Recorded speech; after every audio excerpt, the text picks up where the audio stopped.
तो दोस्तों कैसे आप सब, मैं ऐसा करता हूँ आप लोग अच्छे होंगे। तो दोस्तों मेरा नाम है विशाल और मैं अपने पढ़ाई करने के साथ साथ आप लोगों को भी पढ़ाने का प्रयास करता हूँ। तो दोस्तों आज मैं लेकर आ चुका हूँ कक्षा 10 के साइंस के पहले चैप्टर से कुछ ऐसे महत्वपूर्ण टॉपिक जो कि दोस्तों आपकी बोर्ड परीक्षा में पूछे जाते हैं और इस बार भी पूछे जाने की संभावना है। और हाँ दोस्तों, मैंने अपनी पिछली वीडियो में रासायनिक अपक्रिया क्या है, रासायनिक समीकरण क्या है और रासायनिक अपक्रिया के प्रकार कितने होते हैं, ये सभी दोस्तों हमने अपनी पिछली वीडियो में क्लियर कर रखा है। अगर आपने वो वीडियो नहीं देखा है तो गाइस आप लोग फटाक से चैनल पर जाकर वो वीडियो देख लें। और तो इस वीडियो में हम क्लियर करेंगे कि ऑक्सीकरण अपक्रिया क्या है, अपचयन अपक्रिया क्या है, अतिमंद अपक्रिया क्या है, मंद अपक्रिया क्या है, तीव्र अपक्रिया क्या है और रासायनिक समीकरण को संतुलित करना। इतने टॉपिक दोस्तों हम इस वीडियो में आज पक्का करने वाले हैं। यानी इतने टॉपिक्स में से दोस्तों आपको सभी टॉपिक्स क्लियर करवाए जाएंगे और दोस्तों आपको दोबारा या कभी यूट्यूब पे सर्च नहीं करना पड़ेगा। इसी वीडियो देखने के बाद में आपका बिल्कुल पक्का हो जाएगा। तो चलते अपने फटाक से टॉपिक पर, लेकिन उससे पहले दोस्तों आप लोग चैनल को सब्सक्राइब कर दीजिए और वीडियो को लाइक कर दीजिए और हम चलते हैं अपने टॉपिक पर। तो दोस्तों हमारा पहला टॉपिक था ऑक्सीकरण अपक्रिया। कौन सी अपक्रिया? ऑक्सीकरण अपक्रिया। यानी हम जानेंगे कि ऑक्सीकरण अपक्रिया क्या है। तो चलिए जानते हैं। किसी पदार्थ से ऑक्सीजन का जुड़ना या हाइड्रोजन का निकलना और पदार्थ से इलेक्ट्रॉन का त्याग करना ऑक्सीकरण क्रिया कहलाता है। कौन सी क्रिया?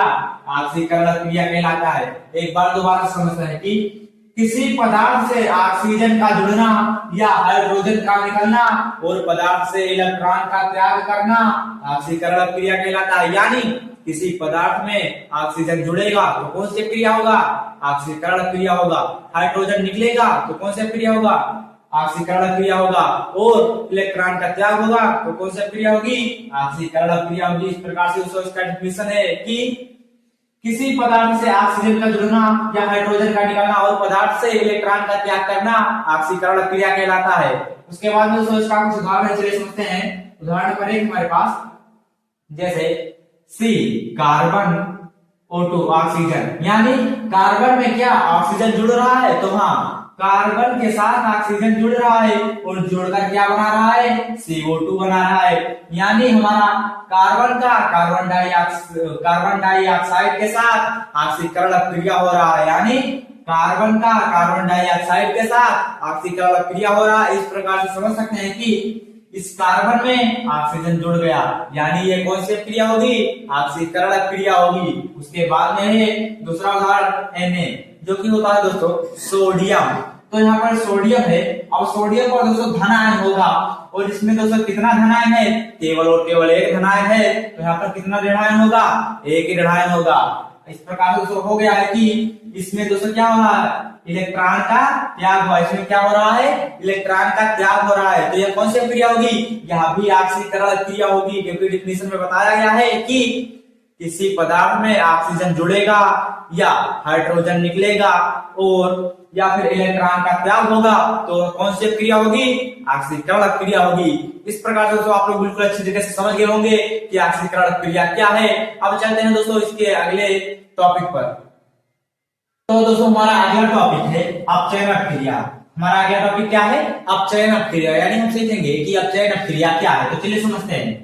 किसी पदार्थ से ऑक्सीजन का निकलना या हाइड्रोजन का जुड़ना और पदार्थ द्वारा इलेक्ट्रॉन ग्रहण करना अपचयन क्रिया कहलाता है। यानी दोस्तों ये हमारा अपचयन क्रिया है या ऑक्सीकरण क्रिया का बिल्कुल उल्टा है दोस्तों। यानी जो हमारा ऑक्सीकरण का डेफिनेशन था उसका बिल्कुल उल्टा डेफिनेशन इसका हो जाएगा अपचयन क्रिया का। और अपचयन किसका उल्टा है दोस्तों?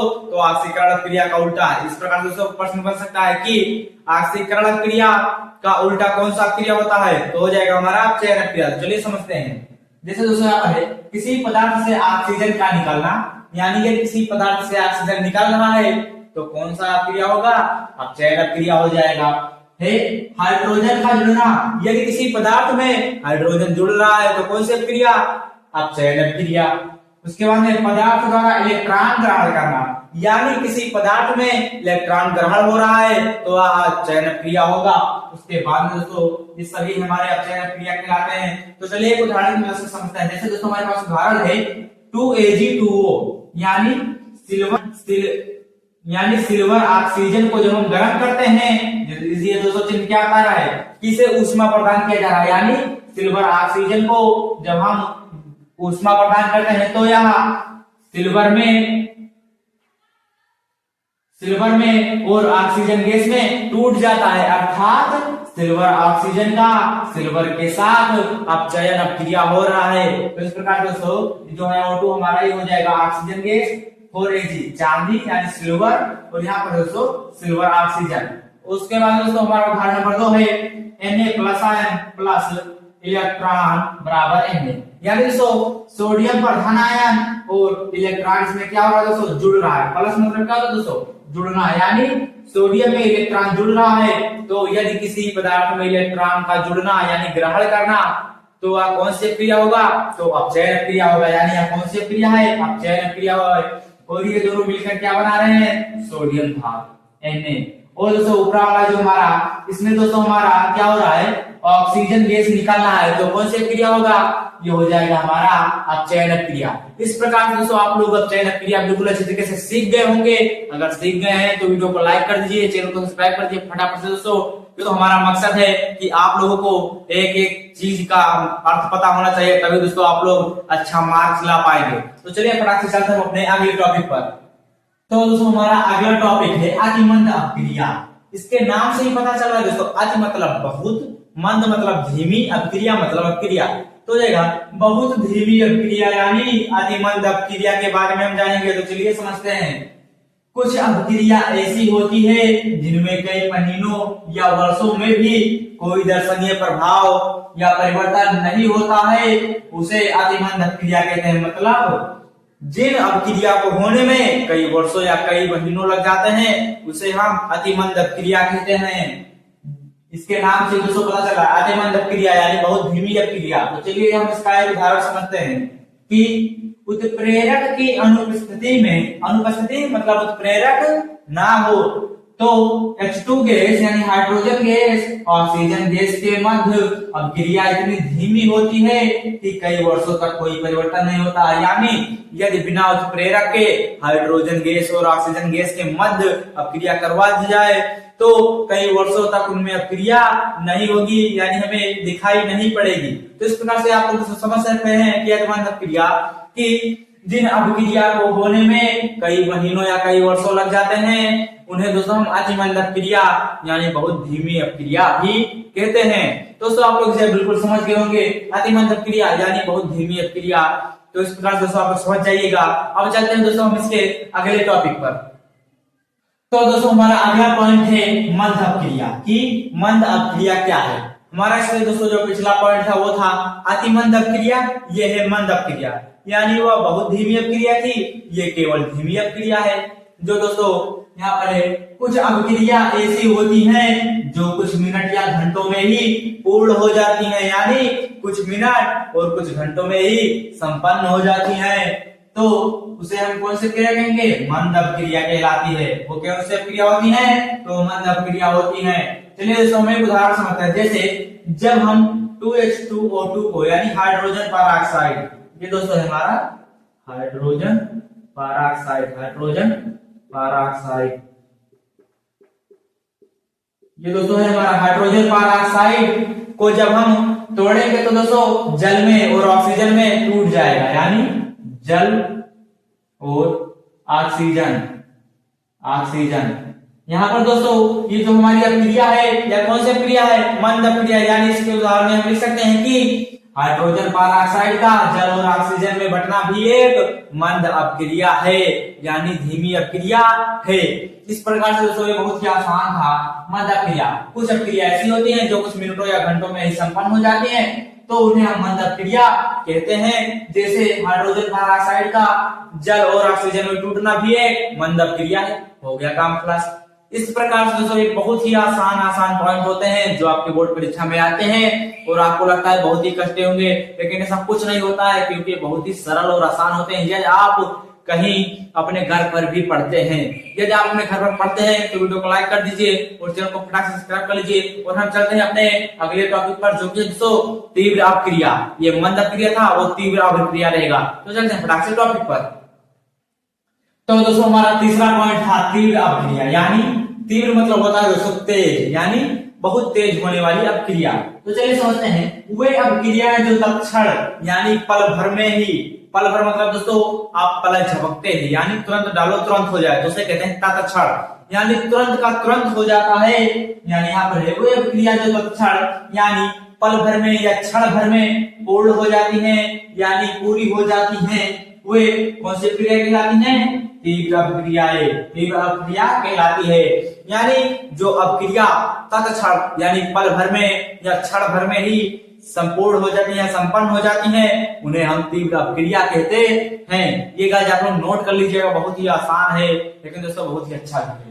दोस्तों एक इसका एक उदाहरण लिख लीजिए हम HCl यानी हाइड्रोजन क्लोरिक और NaOH यानी सोडियम हाइड्रोक्साइड, यानी हाइड्रोजन क्लोरिक और सोडियम हाइड्रोक्साइड को ये दोनों मिलकर बनाते हैं NaCl यानी नमक बनाते हैं, और H2O यानी जल बनाते हैं। यानी ये दोनों मिलकर क्या बनाते हैं? NaCl और H2O बनाते हैं। तो यह भी हमारी क्या है? तीव्र अभिक्रिया है। आप जैसे ही HCl में NaOH यानी हाइड्रोजन क्लोरिक में सोडियम हाइड्रोक्साइड जैसे ही आप मिलाएंगे तो तुरंत यहाँ पर क्या बन जाएगा? NaCl नमक बन जाएगा और H2O पानी अलग हो जाएगा। इस प्रकार से दोस्तों ये हमारी तीव्र अभिक्रिया, यानी उदाहरण हम लिख सकते हैं कि हाइड्रोजन क्लोरिक और सोडियम हाइड्रोक्साइड का जल व नमक में बदलना भी एक मंद। इस प्रकार से दोस्तों आप लोग समझ गए होंगे, बहुत ही आसान था। अब चलते हैं दोस्तों हम अपने अगले टॉपिक पर। तो दोस्तों हमारा अगला पॉइंट था रासायनिक समीकरण संतुलित करना। ये दोस्तों बहुत ही इंपॉर्टेंट है दोस्तों, पिछली बार परीक्षा में पूछा गया था, इस बार भी दोस्तों पूछ सकता है कि रासायनिक समीकरणों को संतुलित करना क्यों आवश्यक है। तो दोस्तों ये पिछली बार में पूछा गया है, इसलिए दोस्तों इस बार भी वेरी इंपॉर्टेंट क्वेश्चन है दोस्तों, बीआईबी क्वेश्चन है दोस्तों, ये बहुत ही ज्यादा वेरी इंपॉर्टेंट क्वेश्चन है। इसे गाइस आप लोग कहीं नोट कर लीजिएगा क्योंकि बोर्ड परीक्षा में पूछा जाता है और पिछले वर्षों में भी पूछा गया है। तो दोस्तों यहाँ पर है वह रासायनिक समीकरण जिसके दोनों ओर के प्रत्येक तत्वों के परमाणु संख्या बराबर होती है, तो वह संतुलित रासायनिक समीकरण कहलाता है। कब दोस्तों संतुलित रासायनिक समीकरण कहलाता है? जब वह रासायनिक समीकरण जिसके दोनों ओर के तत्व की परमाणु संख्या बराबर होती है। यानी दोस्तों इधर भी एक परमाणु है, इधर भी एक परमाणु है, जब दोनों की परमाणु संख्या बराबर होंगे तभी दोस्तों यह हमारा संतुलित रासायनिक समीकरण होगा, अन्यथा नहीं होगा। तो इस प्रकार से दोस्तों इसकी भी एक विधि होती है कि आप लोग समीकरण को संतुलित कैसे करेंगे। तो दोस्तों हम एक विधि जानते हैं, अनुमान विधि, यानी हम समझेंगे अनुमान विधि क्या है। तो चलिए समझते हैं। इस विधि में संतुलित रासायनिक समीकरण में सबसे पहले कम स्थानों पर आने वाले तत्वों के परमाणु संख्या को संतुलित करते हैं, यानी जो सबसे कम संख्या पर आने वाला तत्व है, जैसे कि दोस्तों हम बहुत सी तत्व ले लेते हैं, 1 2 3 4 पर आने वाली जो संख्या की तत्व है उनके दोस्तों परमाणु की संख्या को हम क्या करेंगे? संतुलित करेंगे। और इसके बाद में जैसे दोस्तों अगर इससे बड़ा आता जाता है तत्व तो उसकी परमाणु भार को भी हम बराबर करते चले जाएंगे, यानी संतुलित करते चले जाएंगे। इस प्रकार से दोस्तों अनुमान विधि होता है। तो चलिए समझते हैं क्या है। इस विधि में संतुलित रासायनिक समीकरण में सबसे पहले कम स्थानों पर आने वाले, कम स्थानों पर आने वाले मतलब छोटे स्थानों पर आने वाले तत्वों के परमाणु संख्या को संतुलित करेंगे, यानी बराबर करते हैं। इसके बाद बढ़ते क्रम में परमाणु की संख्या को संतुलित करते जाते हैं, यानी बराबर करते चले जाते हैं। इस प्रकार से दोस्तों आप लोग इसे समझ गए होंगे। अब चलिए दोस्तों हम कुछ समीकरण को आप लोगों को संतुलित करके बताते हैं, और आपको दोस्तों एक क्वेश्चन मिलेगा आपको होमवर्क में, उसे गाइस आप लोग कमेंट बताना रहेगा। तो लास्ट तक बने रहिए दोस्तों, और हम चलते हैं अपने इसके अब समीकरण को संतुलित करते हैं। तो दोस्तों हमारे पास एक प्रश्न है N2H2 और NH3 को संतुलित करना है। तो आप लोग कैसे करेंगे? तो दोस्तों हमें ऐसा करना है कि इन दोनों पक्षों के क्या हो, परमाणु संख्या क्या हो, समान आ जाए। पहले हम उन्हें संतुलित करेंगे। तो चलिए करते हैं। दोस्तों हमारे पास है यहाँ पर N2, यानी दोस्तों यहाँ पर हमारे पास कितने N है? 2 N है। लेकिन दोस्तों आप लोग यहाँ पर देखेंगे तो कितना N है? केवल एक ही N है। तो ये क्या संतुलित है? नहीं ना। तो चलिए इसे हम लोग संतुलित करेंगे। तो सबसे पहले आपको यहाँ पर दिख रहा है दोस्तों कि यहाँ पर हमारे पास 2 N है, लेकिन यहाँ पर हमारे पास कितना N है? केवल और केवल एक N है। तो इसमें दोस्तों हम 2 से गुणा मार देंगे। चलिए करते हैं, हो जाएगा, ये हो जाएगा N2 प्लस H2, ये दोस्तों N2 plus H2 arrow 2NH3 हो जाएगा दोस्तों, 2NH3। अब दोस्तों यहाँ पर भी एक गड़बड़ है। क्या गड़बड़ है कि जैसे दोस्तों यहाँ पर 3 था, लेकिन दोस्तों यहाँ पर हमारे पास कितना H है?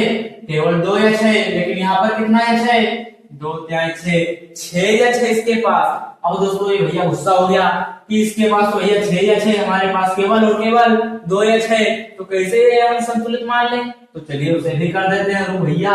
तो यहाँ पर हो जाएगा दोस्तों। अब दोस्तों इसे 6 करना है तो ऑलरेडी इसके पास 2 है, तो दोस्तों ये हम इसको 3 से मल्टीप्लाई कर दें यानी गुणा कर दें, तो दोस्तों ये भी 6 हो जाएगा और ये भी संतुष्ट हो जाएगा। तो चलिए करते हैं n2 प्लस 3h2 इसको मतलब एरो 2nh3 2nh3। अब देखिए दोस्तों ये क्या बराबर हुआ, तो चलिए देख लेते हैं।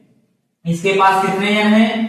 2n है और यहाँ पर 2n, यहाँ पर भी 2n है, यानी n तो भैया संतुष्ट हो गया कि तुम्हारे पास भी 2 हमारे पास भी 2 बराबर, यानी हम 2 हमारे 2। उसके बाद दोस्तों हो गया इसमें कितना n है, मतलब इसमें कितना h है, n तो हो गया दोस्तों, ये तो संतुलित है। अब दोस्तों h को देखना है, तो यहाँ पर दोस्तों 3 दूनी 6, यानी यहाँ पर 6 या 6, कितना है 6 या 6, और यहाँ पर देख लेते हैं तो 3 दूनी 6, यहाँ पर भी 6 या 6, यानी यहाँ पर भी 2 n, यहाँ पर भी 2 n, यहाँ पर भी 6 या, यहाँ पर भी 6 या, यानी ये क्या होगा दोस्तों? संतुलित हो गया। इस प्रकार से दोस्तों आप लोग को क्या करना रहेगा कि उसके परमाणु संख्या को, दोनों पक्षों के क्या परमाणु संख्या को बराबर कर देना रहेगा, तो वह क्या हो जाएगा? संतुलित हो जाएगा। तो चलिए हम अगला करते हैं, जो कि दोस्तों H2Cl2 और HCl को संतुलित करना है। ये दोस्तों आपके लिए होमवर्क है दोस्तों, इसे गाइस आप लोग होमवर्क में करेंगे। फटाफट से गाइस आप लोग इसका आंसर कमेंट बताइए कि ये क्या हो जाएगा। H2 + Cl2 एरो HCl को संतुलित करना है, इसे गाइस आप लोग करेंगे। इसे मैं छोड़ दे रहा हूं दोस्तों एग्जांपल नंबर 2। हम चलते हैं एग्जांपल नंबर 3 पे, जो कि दोस्तों Fe + O2 एरो Fe2O3। अब दोस्तों आपको यहाँ पर साफ साफ दिख रहा है कि यहाँ पर कितने Fe हैं।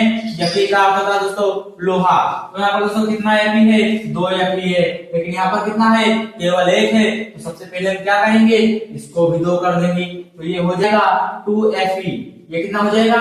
2Fe + O2 arrow Fe2O3। अब दोस्तों आप लोग देख पा रहे हैं इसके पास भी 2Fe है, इसके पास भी 2Fe है, यानी Fe तो दोस्तों सब मतलब संतुष्ट हो गया। उसके बाद में होता है दोस्तों हमारे पास ऑक्सीजन। अब दोस्तों आपको दिख रहा होगा कि इसके पास कितना वो है, तो 3 दूनी 6, इसके पास कितना वो है? 6 वो है, लेकिन इसके पास केवल और केवल 2 वो है। तो हमने पहले में क्या किया था, इसके पास केवल 2 था तो 3 से गुणा कर दिया था, और इसके पास भी 2 केवल 2 ओ है, तो इसमें भी हम क्या करेंगे? 3 से गुणा मार देंगे। तो चलिए कर देते हैं, तो ये हो जाएगा 2Fe + 3O2 एरो Fe2O3। अब दोस्तों क्या देखिए संतुष्ट है, तो चलिए ट्राई कर लेते हैं। इसके पास भी 2Fe है, इसके पास भी 2Fe है, इसके पास भी 3 दूनी 6 वो है, और इसके पास भी 3 दूनी 6 यानी 6 वो है, यानी अब ये क्या हो गया? हमारा तो संतुलित हो गया। इसी प्रकार से दोस्तों संतुलित करना रहता है, उसके परमाणु संख्या को बराबर कर देना रहता है। मुझे आशा दोस्तों कि आप लोगों को रासायनिक समीकरण संतुलित करना बिल्कुल अच्छी तरीके से आ गया होगा। अगर आ गया है तो इसका आंसर दोस्तों ये एग्जांपल नंबर 2 का फटाफट दोस्तों आप लोग कमेंट बताइएगा, और हम मिलते हैं अगले वीडियो में किसी नए टॉपिक के साथ। और हाँ दोस्तों चैनल को सब्सक्राइब करना मत भूलिएगा, और हाँ दोस्तों आप लोग चैनल को सब्सक्राइब कर दीजिए, वीडियो को लाइक कर दीजिए। मिलते हैं नेक्स्ट वीडियो में, तब तक के लिए जय हिंद जय भारत।